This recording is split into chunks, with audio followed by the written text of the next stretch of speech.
صرف ان پر بلکہ ملت کے دیگر افراد میں بھی اس کے غلط اثرات پڑتے. تو یہ ہمیں جاننا ضروری ہے کہ نبوی طریقہ کیا تھا دعوت. آپ صلی اللہ علیہ وسلم نے اپنی دعوت کی انداز میں پیش کی. یہ ہمیں اپنی بات رکھنے کے لیے لوگوں کے سامنے یہ جاننا ضروری ہوگا کہ آپ صلی اللہ علیہ وسلم کیا کہیں. جیسے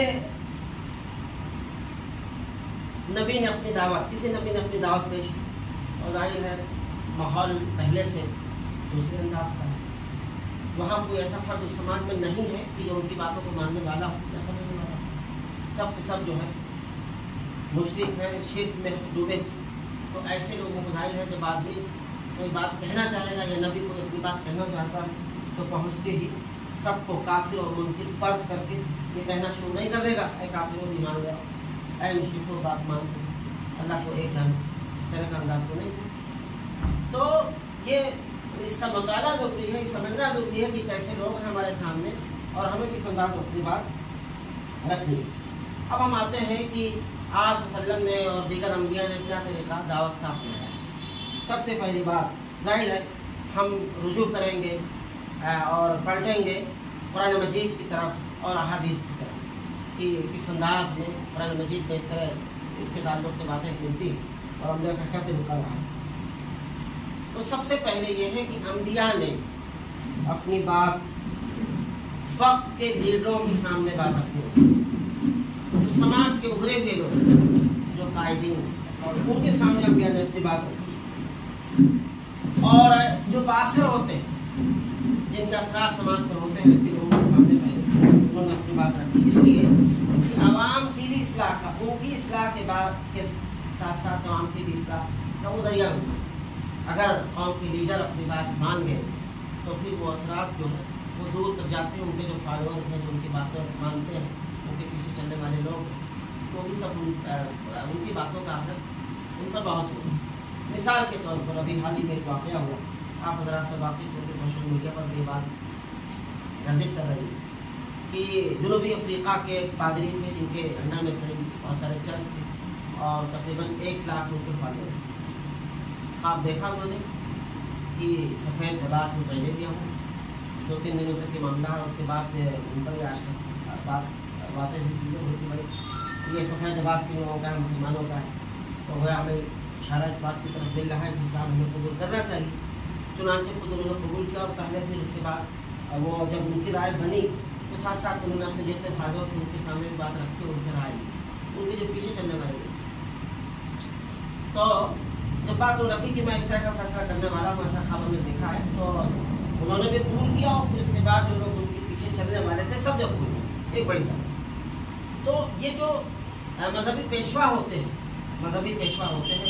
تو ان کے اثرات ہوتے ہیں سماج پر. جب یہ کوئی بات تسلیم کریں گے, کوئی بات مانیں گے تو ان کے فالوورز بھی ان کو ماننے میں کوئی چوچلا نہیں ہو.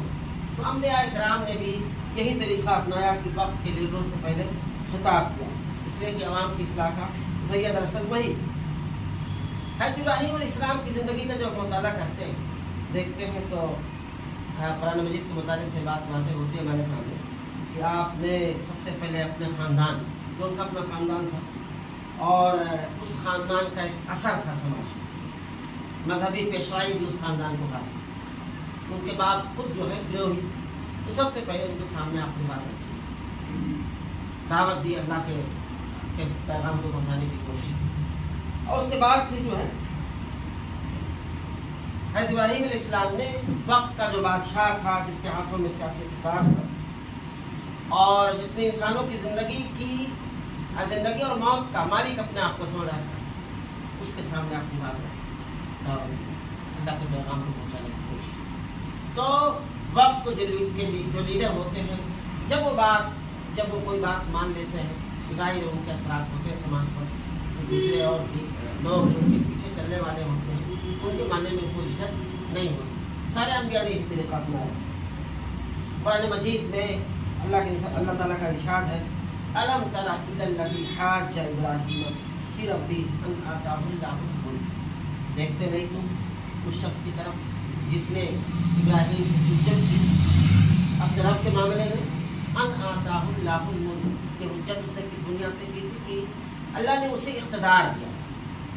تو گیا